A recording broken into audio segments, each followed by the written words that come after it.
سورہ فرقان شروع اللہ کا نام لے کر جو بڑا مہربان نہایت رحم والا ہے۔ وہ اللہ عز و جل بہت ہی بابرکت ہے جس نے اپنے بندے پر قرآن نازل فرمایا تاکہ اہل عالم کو ہدایت کرے۔ وہی کہ آسمانوں اور زمین کی بادشاہی اسی کی ہے، اور جس نے کسی کو بیٹا نہیں بنایا اور جس کا بادشاہی میں کوئی شریک نہیں، اور جس نے ہر چیز کو پیدا کیا پھر اس کا ایک اندازہ ٹھہرایا، اور لوگوں نے اس کے سوا اور معبود بنا لیے ہیں جو کوئی چیز بھی پیدا نہیں کر سکتے اور خود پیدا کیے گئے ہیں، اور نہ اپنے نقصان اور نفع کا کچھ اختیار رکھتے ہیں، اور نہ مرنا ان کے اختیار میں ہے، اور نہ جینا، اور نہ مر کر اٹھ کھڑے ہونا۔ اور کافر کہتے ہیں کہ یہ قرآن من گھڑت باتیں ہیں جو اس مدعی رسالت نے بنا لی ہیں، اور لوگوں نے اس میں اس کی مدد کی ہے۔ یہ لوگ ایسا کہنے سے ظلم اور جھوٹ پر اتر آئے ہیں، اور کہتے ہیں کہ یہ پہلے لوگوں کی کہانیاں ہیں جن کو اس نے لکھ رکھا ہے، اور وہ صبح و شام اس کو پڑھ پڑھ کر سنائی جاتی ہیں۔ کہہ دو کہ اس کو اس نے اتارا ہے جو آسمانوں اور زمین کی پوشیدہ باتوں کو جانتا ہے، بے شک وہ بخشنے والا مہربان ہے۔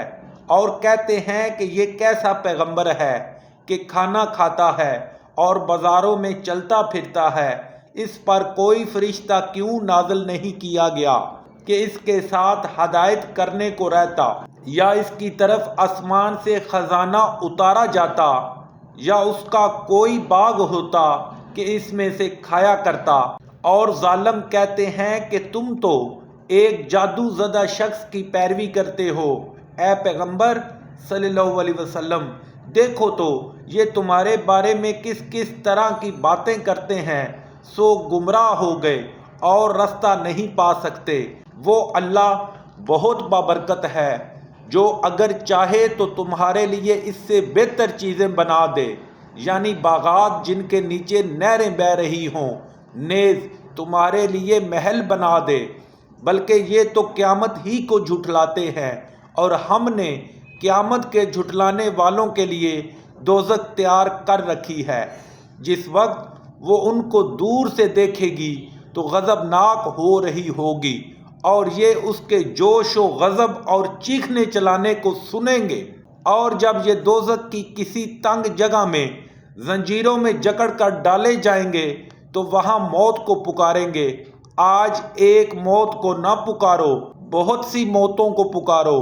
پوچھو کہ یہ بہتر ہے یا بہشت جاودانی جس کا پرہیزگاروں سے وعدہ ہے، یہ ان کے اعمالوں کا بدلہ اور رہنے کا ٹھکانہ ہوگا، وہاں جو چاہیں گے ان کے لیے میسر ہوگا، ہمیشہ اس میں رہیں گے۔ یہ وعدہ اللہ کو پورا کرنا لازم ہے اور اس لائق ہے کہ مانگ لیا جائے۔ اور جس دن اللہ ان کو اور ان کو جنہیں یہ اللہ کے سوا پوچھتے ہیں جمع کرے گا تو فرمائے گا، کیا تم نے میرے ان بندوں کو گمراہ کیا تھا یا یہ خود گمراہ ہو گئے تھے؟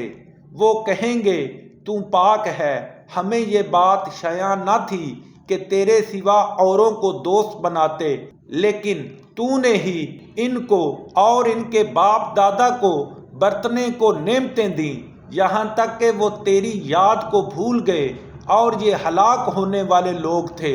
تو کافرو، انہوں نے تو تم کو تمہاری بات میں جھٹلایا، پس اب تم عذاب کو نہ پھیر سکتے ہو، نہ کسی سے مدد لے سکتے ہو، اور جو شخص تم میں سے ظلم کرے گا ہم اس کو بڑے عذاب کا مزہ چکھائیں گے۔